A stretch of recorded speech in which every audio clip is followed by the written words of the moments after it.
ഉമ്മമാരോടും വാപ്പമാരോടും പറയാനുള്ളത്, നിങ്ങൾക്ക് കഴിയുമെങ്കിൽ പറഞ്ഞാൽ മതി. നിങ്ങൾക്ക് നിങ്ങളുടെ ജീവന് ഭീഷണിയില്ല എന്ന് ഉറപ്പുണ്ടെങ്കിൽ മാത്രം പറഞ്ഞാൽ മതി. ഏത് ലോകത്താ നമ്മളിപ്പോ ഉള്ളത് അറിയോ?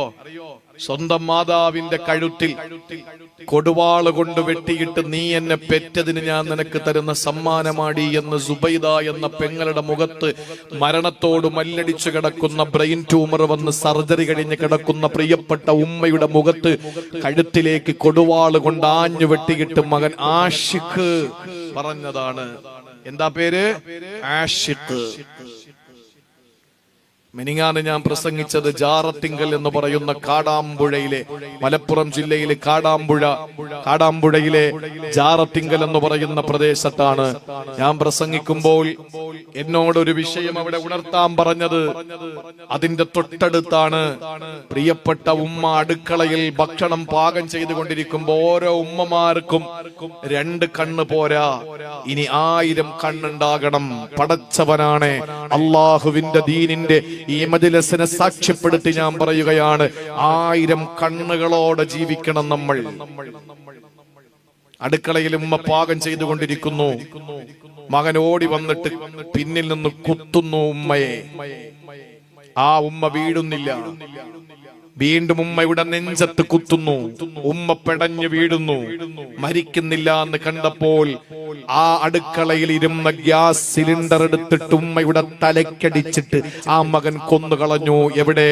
മലപ്പുറം ജില്ലയിൽ. പേര് ഞാൻ മറന്നുപോയി, പക്ഷേ മുസ്ലിമാണ്. എന്നിട്ട് വാപ്പയോട് പറഞ്ഞു അത്രേ, അതെനിക്ക് ഉറപ്പുള്ള കാര്യമല്ല, ഞാൻ പ്രസംഗിക്കുന്നതിന് മുമ്പ് അവിടെ പ്രസംഗിച്ച ആള് പറഞ്ഞതാണ്. എന്താ പറഞ്ഞത്? വാപ്പയോട് ചെന്നിട്ട് മകൻ പറഞ്ഞു എന്ന്, ഞാൻ ശൈത്താനെ കൊന്നിട്ടാ വന്നതെന്ന്.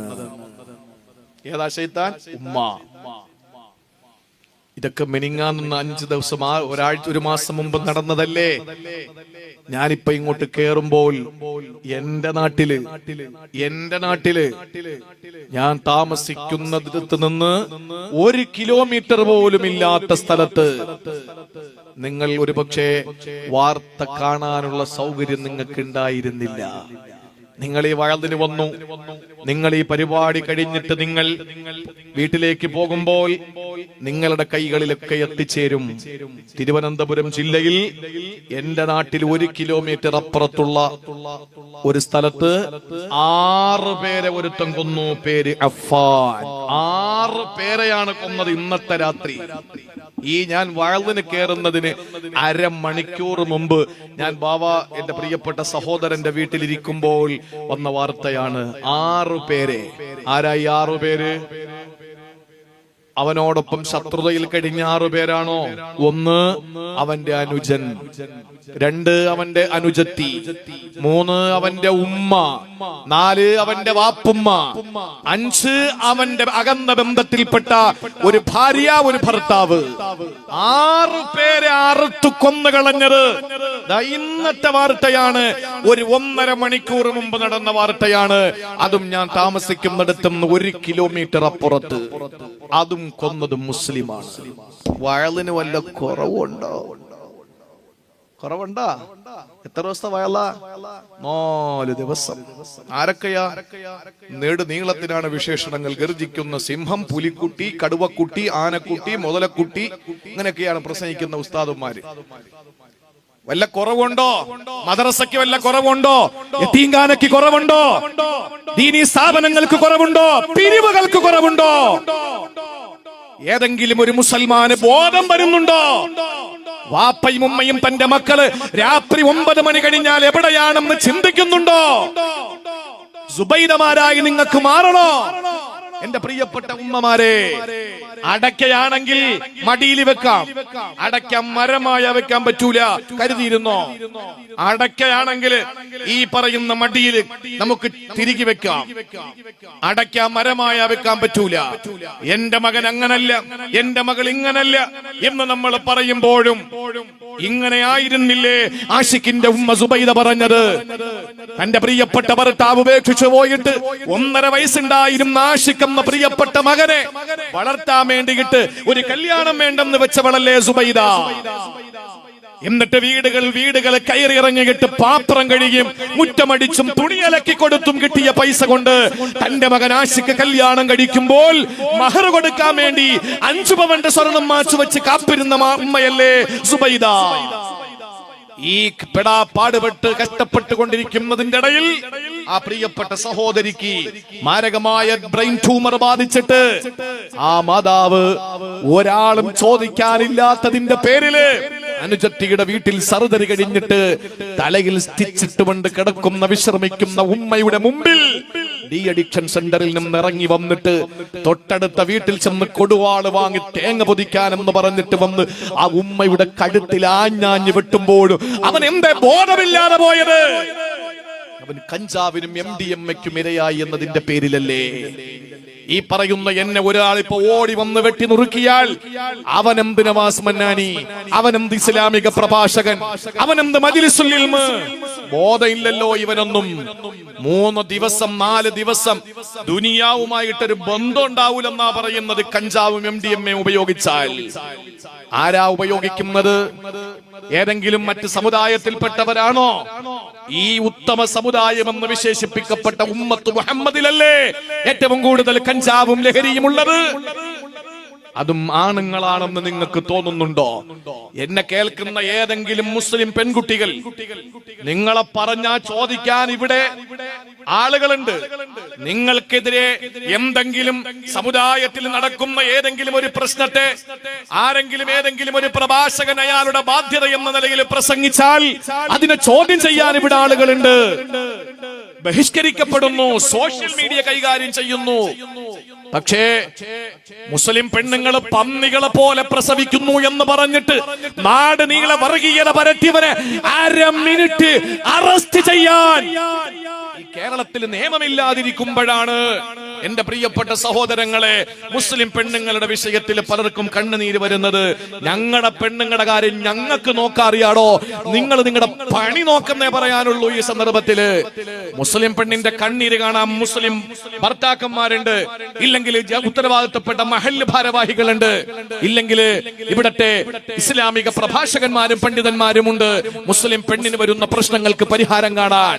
അല്ലാതെ വിളിക്കാത്ത ഏതെങ്കിലും വീട്ടിൽ കയറിയിട്ട് പറക്കാത്ത കുഞ്ഞിന്റെ തന്തയാകാൻ ഒരുത്തന് ശ്രമിക്കണ്ട എന്നാ പറയാനുള്ളത്. ഇന്നിപ്പോ അങ്ങനെയാണ് ഓരോ ചാനലുകളിലും. എന്താ മുസ്ലിം പെണ്ണിനോട് ഇത്ര സ്നേഹം അവർക്ക്?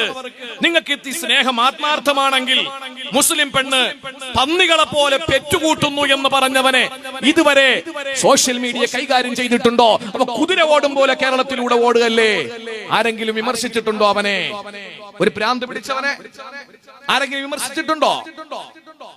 ഒരു മുസ്ലിം പെണ്ണ് അവൾ അച്ചടക്ക ബോധമുള്ളവളാകണം, അവൾ മര്യാദയുള്ളവളാകണം എന്ന് പ്രസംഗിച്ചു പോയാൽ ഒളിഞ്ഞും തെളിഞ്ഞും ആക്ഷേപിച്ചിട്ട് ആ പണ്ഡിതന്മാര് ഇന്ന് ചന്ദ്രനിലേക്ക് വിടാൻ വേണ്ടി നിൽക്കുകയാണ് കുറെ സോഷ്യൽ മീഡിയയിലെ തമ്പുരാട്ടിമാര്.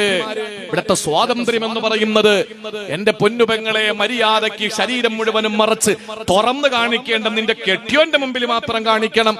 നിന്റെ മക്കള്, പ്രായപൂർത്തിയെത്തിയ മക്കള് നിന്റെ ബെഡ്റൂമിൽ അനുവാദമില്ലാതെ 3 സമയങ്ങളിൽ കടന്നു വരാതെ നീ സംരക്ഷിക്കണമെന്ന് ഖുർആനിന്റെ ആയത്തോതി പ്രസംഗിക്കുമ്പോൾ അത് പാരതന്ത്ര്യമാണെന്ന് പറയുകയും സ്വാതന്ത്ര്യത്തിനെതിരാണെന്ന് പറയുകയും ചെയ്യുമ്പോൾ ഒരു പെണ്ണ് ശരീരം മറയ്ക്കാത്ത വസ്ത്രമിട്ടുകൊണ്ട് ഓഫീസിൽ വരാൻ പാടുള്ളൂ എന്ന് പറയുകയും ഭർത്താവിന് ഒരു ഗ്ലാസ് ചായ കൊടുക്കണമെന്ന് പറയുന്നത് സ്വാതന്ത്ര്യത്തിനെതിരാണെന്ന് പറയുകയും, എന്നാൽ ആ മാനേജർക്കോ അല്ലെങ്കിൽ അവിടത്തെ ഏതെങ്കിലും MD-ക്കോ ചായ കൊണ്ട് കൊടുക്കുന്നത് സ്വാതന്ത്ര്യമാണ് എന്ന് പറയുകയും ചെയ്യുന്ന തലതിരിഞ്ഞ സംവിധാനങ്ങളിലൂടെ മുസ്ലിം പെണ്ണിനെ വലിച്ചടയ്ക്കുമ്പോൾ ഗൗരവത്തോടെ മനസ്സിലാക്കിക്കോ, പടച്ചവനെ സാക്ഷിയാക്കി ഈ ഡേറ്റും ഈ ദിവസവും ഈ സമയവും എന്റെ പേരും എഴുതി നിങ്ങൾ വെച്ചോ.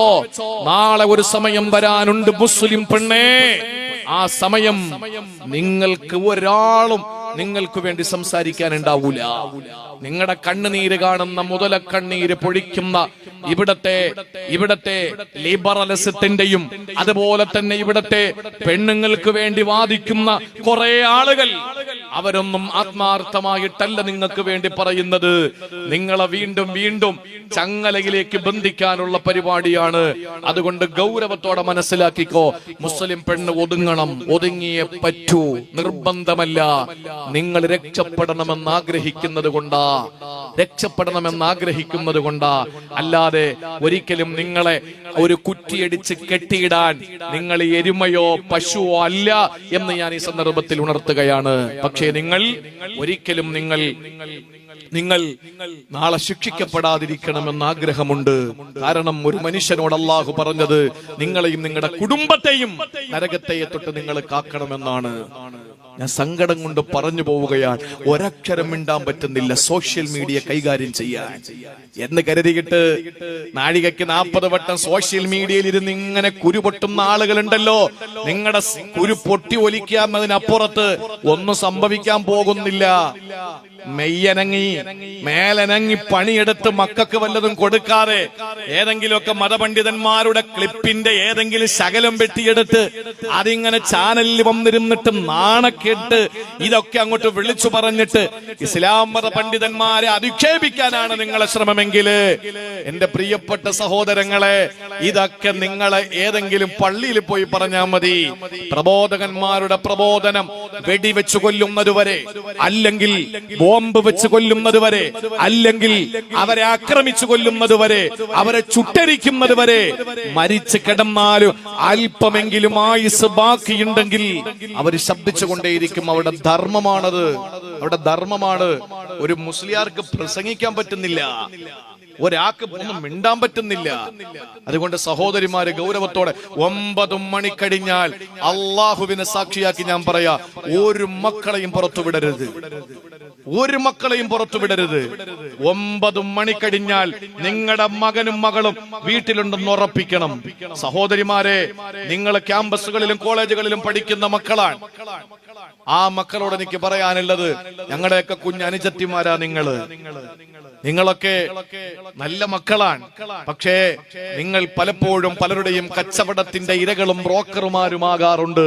കഞ്ചാവും MDMA ഒക്കെ ഉപയോഗിക്കുന്ന, അതിന്റെ ക്രയവിക്രയം ചെയ്യുന്നവരായി നിങ്ങൾ മാറാറുണ്ട്.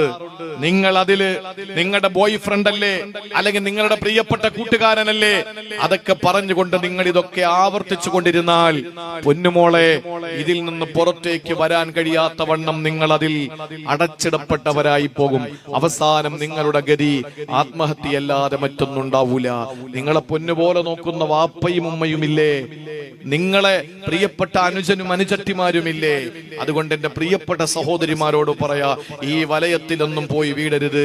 പഠിക്കാൻ മക്കളെ വിടാൻ പറ്റാത്തൊരു കാലം, ഒരു കാരണവശാലും നമ്മുടെ മക്കളെ പുറത്തു വിടാൻ പറ്റാത്ത കാലം. അള്ളാഹു നമ്മളെ കാത്തുരക്ഷിക്കട്ടെ.